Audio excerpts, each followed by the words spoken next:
Hey guys, my name is Jeff Carpenter. I'm a photographer and a videographer based out of Nashville, Tennessee. Today we're going to be talking about what style of lens you should and shouldn't be using when shooting a headshot or a portrait.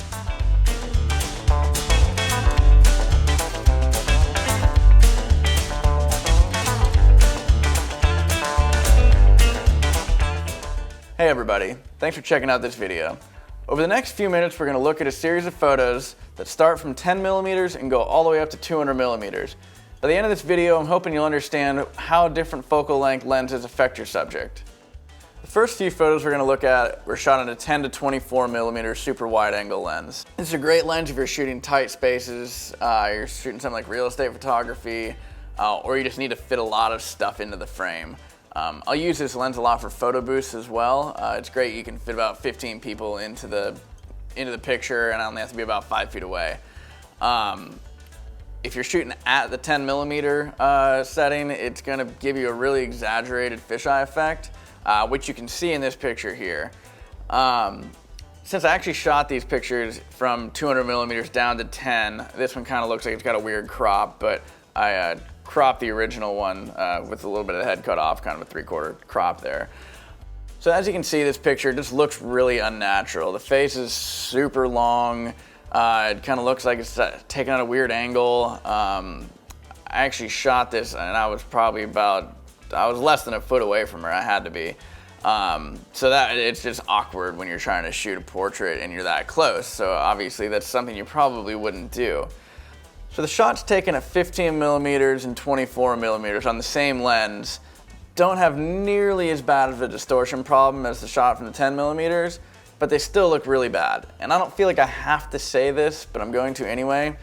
You should never, ever, ever take a portrait or a headshot with a lens that is this lens or similar to it. Just any wide angle lens should never be used to take a headshot.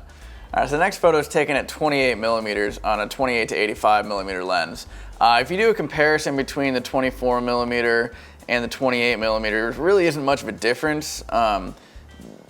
You will see that the 28 millimeter, the face isn't quite as elongated. It still just looks a little weird and unnatural. All right, so now we're moving up to 35 millimeters. If you can tell, the face is becoming a little less distorted. It's not as long. If you haven't put it together yet, there's definitely a clear pattern here. The longer your focal length, the more natural your subject is going to look. It does come with its drawbacks though. Basically, the longer your lens is, the more distance you have to put between you and your subject. All right, so next we're going to look at a 50 millimeter shot that's taken on a 28 to 85 millimeter lens. This is a very popular focal length. You'll see a lot of, every company makes a prime lens of 50 millimeters, which is what we're going to look at next, which is this. The structure of the face is going to look almost identical. I mean, she did move a little bit, so that's going to affect how it looks, but the big difference between prime lenses and zoom lenses, at least in this case, you probably won't be able to see here, but if you zoom in, the prime lenses are sharper. They're genuinely sharper than this lens here. See if you can see right here in the face. And granted, I didn't retouch these. All I did was throw a black and white filter on these and put some words on the, on the side where it says 50 millimeters there. Notice how much more detail there is in the prime lens. So this is a 50 millimeter prime. The skin detail is just so much crisper. This one, it's got kind of a hazy look to it. And you'll notice that this lens in general just kind of has a bit of a haziness across the board. Here in the shadows here, even just across the face, if I switch back to the 50 millimeter prime, the contrast is going to be a lot higher. Like I said, obviously she moved a little bit, so that's going to affect the comparison. But all in all, I prefer to prime. If I'm going to shoot at 50 millimeters, I'm going to shoot on the prime rather than the 85. And that's just personal preference. All right, the next comparison, both shots were taken 85 millimeters, and we're going to do another zoomed prime comparison. So the first one is taken on the 28 to 85. It's a good looking portrait. I really like how this looks.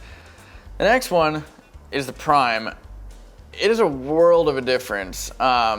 the contrast is higher, the shadows are much darker. If I go back to the 85 here, the shadows are almost gray. Between that and this, I mean, it's unbelievable, the difference.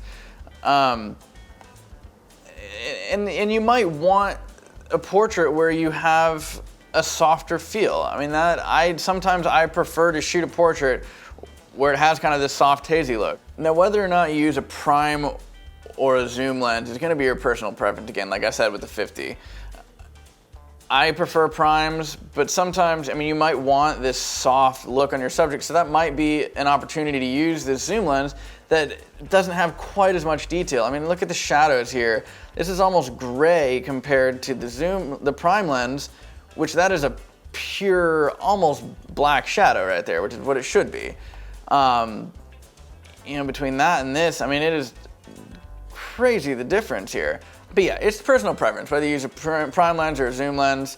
You know, some people like the option to zoom in and out. I'd rather just step closer to my subject, personally. But yeah, again, it's personal preference. Next, we're gonna take a look at a shot taken at 135 millimeters, which compared to 85, it's not much of a difference.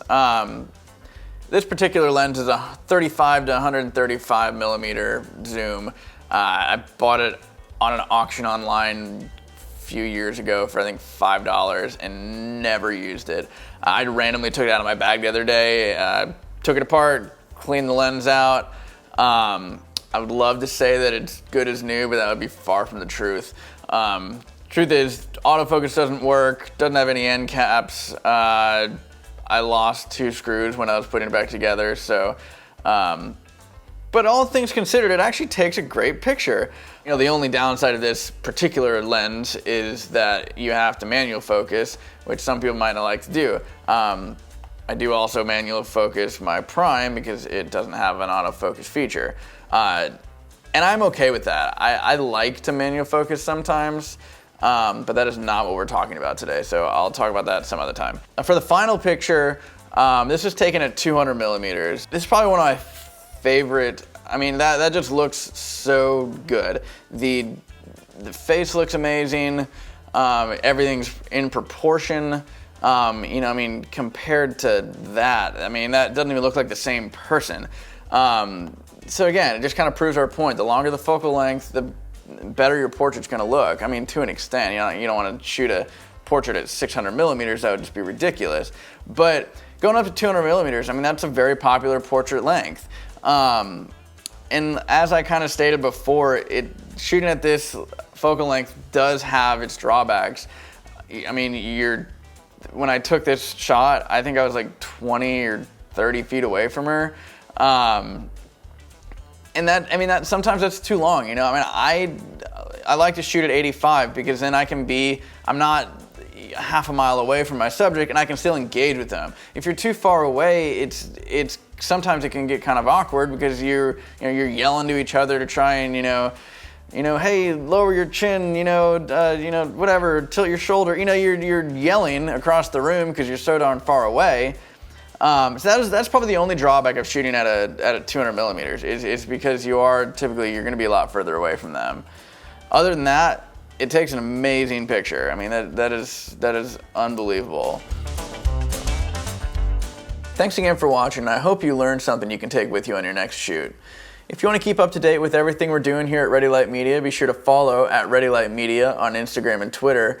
And if you have any questions, leave a comment below or email me at info@readylightmedia.com.